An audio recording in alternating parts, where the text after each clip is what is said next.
Hi guys, good evening.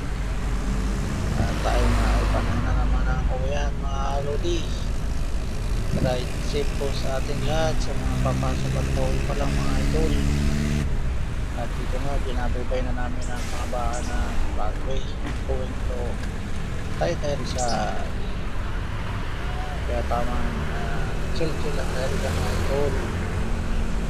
Kaya at si Timbao nga ay ayan, makride natin ngayon si Timbao. Sa ating likuran at meron naman tayo dito mga kasuot sa ating mga nagdadalik sa ating likuran mga idol. Tayo chill dyan, punahin ng mga dapat punahin mga rugi. At yan nga si Timbao parang nawamarus-marus pa, ininervous na naman sa kain ng gabi. Lakas kasi ngayon ng gabi ni Timbao, pasinyas-sinyas pa yan.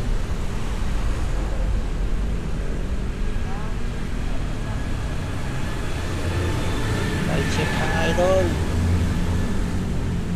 Thank you for watching. Salamat sa mga viewers dyan at mga follower. Ride safe palagi mga idol. Bye bye. Thank you so much.